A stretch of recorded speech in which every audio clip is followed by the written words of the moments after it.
বাবুল সুপ্রিয় যোগ দিয়েছে, জয়প্রকাশ মজুমদার যোগ দিয়েছে, সেরকম উনিও যোগ দেবেন। যেহেতু আমি কার্বলিক অ্যাসিড দিয়ে দিচ্ছি গর্তে, না সব সাপ ও ব্যাং বেরিয়ে পড়েছে। দীঘার এই ছবি ঘিরে এখন বঙ্গ বিজেপির অন্দরেই ঢেউ উঠেছে। বঙ্গ বিজেপির সফলতম রাজ্য সভাপতির বিরুদ্ধে বিক্ষোভে নেমে পড়েছেন দলীয় কর্মীদের একাংশ। বৃহস্পতিবার পূর্ব মেদিনীপুরেরই কোলাঘাটে দিলীপ ঘোষকে ঘিরে ক্ষোভে ফেটে পড়েন বিজেপি কর্মীদের একাংশ, যার জেরে ভেস্তে যায় চা চক্রের অনুষ্ঠান।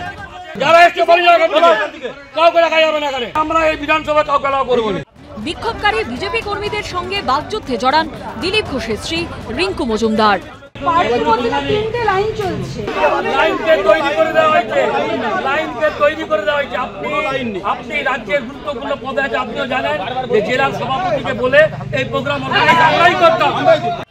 আঙুল উঁচিয়ে দিলীপ ঘোষের সঙ্গে কথা বলতে দেখা যায় বিজেপি কর্মীদের।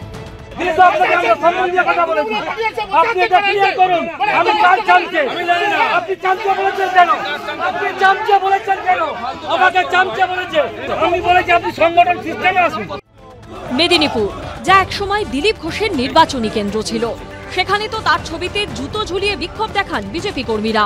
দিলীপ ঘোষকে অবিলম্বে পদত্যাগ করতে হবে, দিলীপ ঘোষকে অবিলম্বে বহিষ্কার করতে হবে। দিলীপ ঘোষের বিরুদ্ধে বিজেপি কর্মীদের একাংশের এই ক্ষোভকে হাতিয়ার করে সরব হয়েছেন দলের আরেক প্রাক্তন রাজ্য সভাপতি তথাগত রায়, যার সঙ্গে দিলীপ ঘোষের সংঘাত আগেও সামনে এসেছে। উনি ছিলেন প্রাক্তন সভাপতি, এখন সম্ভবত বর্তমান সভাপতি হতে চাইছেন, পারছেন না। উনি এবার পার্টি ছেড়ে চলে যাচ্ছেন, সেইটাই করছেন আর কি, সেটার প্রথম পায়তাড়াটা করছেন। আমার তো ধারণা উনি দিয়ে দিয়েছেন, অন্তত প্রকাশ্যে না দিয়ে থাকুন।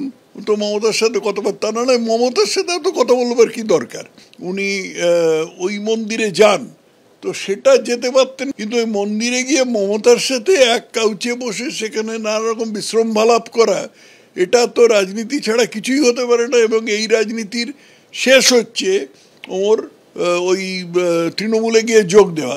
পাল্টা বিজেপির রাজ্য সভাপতি হিসেবে তথাগত রায়ের ট্র্যাক রেকর্ড নিয়ে প্রশ্ন তুলে সুর চড়িয়েছেন দিলীপ ঘোষও। তথাগত রায় কি করেছেন? একটা পঞ্চায়েত জিতেছেন, পার্টিকে কি দিয়েছেন? একটা কাউন্সিলর জিতাতে পেরেছেন? কি করেছেন উনি বলার কি? উনি বিজেপির জন্য কি করেছেন? সন্ধ্যাবেলা বসে মাল খেয়েছেন সবাইকে নিয়ে, পার্টি দিল্লি থেকে টাকা পাঠিয়ে ফুর্তি করেছেন, কেউ পাত্তা দেয় না কেন? তার কথা কি গুরুত্ব আছে? সব মিলিয়ে দীঘার ঢেউ এখন আছড়ে পড়েছে রাজ্য বিজেপির ঘরে।